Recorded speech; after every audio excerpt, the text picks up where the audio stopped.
Hivi ushawahi kujiuliza kuhusiana na vikosi vinavyohusika na ulinzi wa Baba Mtakatifu pamoja na mji wa Vatikani? Basi kama hujui, hapa nipo kukujuza.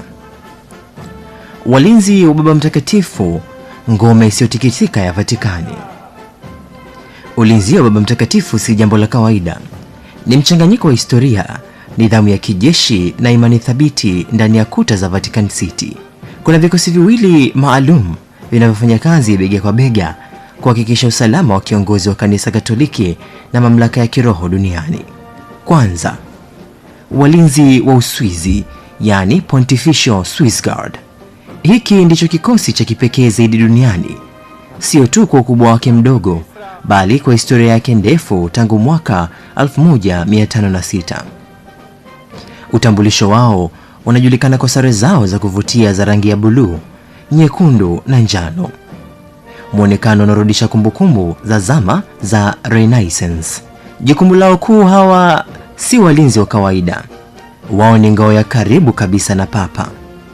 Hulinda makazi ya Papa, yani ikulu ya kitume, pamoja na safari za kimataifa. Vile vile husika na ulinzi katika sherehe zote rasmi za kanisa. Sifa za kujiunga, ingawa ni ngumu kidogo. Lazima awe raia wa Uswizi pekee. Awe Mkatoliki mwenye maadili thabiti. Umri ni miaka 19 hadi 30. Urefu angalau sentimita 174. Awe hajaoa wakati wa kujiunga. Pia awe amepitia mafunzo ya kijeshi ya Uswizi. Silaha zao, ingawa mara nyingi utaona mikuki ya kale, ukweli ni kwamba umefundishwa kutumia silaha za kisasa kabisa, tayari kwa tishio lolote. Kikosi cha pili ni kikosi cha Gendarmerie, yani Police of Gendarmerie of Vatican City. Hiki kikosi tunaweza kusema ndio moyo wa usalama wa ndani ya Vatikani. Majukumu yao: wao hufanya doria na ulinzi wa mipaka, kudhibiti umati wa watu hasa katika St. Peter's Square. Wanafanya pia uchunguzi wa uhalifu. Wanaangalia usalama wa kila siku wa mji mzima. Gendarmerie ushirikiana na vikosi vingine vya ulinzi na usalama wa nchini Italia. Sifa za kujiunga katika kikosi hiki: hawa mara nyingi ni Waitaliano. Umri miaka 21 hadi 25. Urefu kuanzia sentimita 178. Lazima wawe na mafunzo ya juu ya kipolisi. Tuangalie tofauti za vikosi hivi viwili, walinzi wa Uswizi pamoja na Gendarmerie.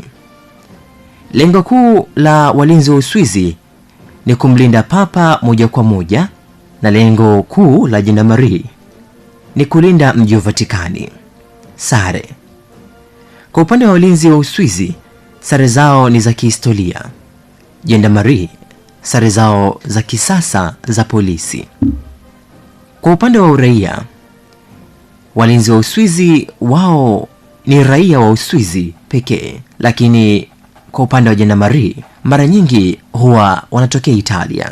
Nafasi: walinzi wa Uswizi wao ni bodyguards wa Papa, lakini kikosi cha Gendarmerie wao ni polisi wa taifa. Tuangalie sasa ulinzi wa nje ya Vatikani. Pindi Baba Mtakatifu anapotoka nje ya kuta za Vatikani, hasa ndani ya Italia, huongezewa ulinzi na polisi wa Italia, kitengo maalum cha usalama cha serikali ya Italia. Hii inafanya ulinzi wake kuwa wa kimataifa na wa viwango vya juu kabisa. Kwa kuhitimisha, ulinzi wa Baba Mtakatifu si tu juu ya nguvu, ni juu ya uaminifu, historia na sadaka ya maisha. Walinzi hawa hawalindi tu mtu, bali wanalinda ishara ya imani kwa mamilioni ya watu duniani. Mimi ni Peter Alfaxad. Kwa heri kwa sasa.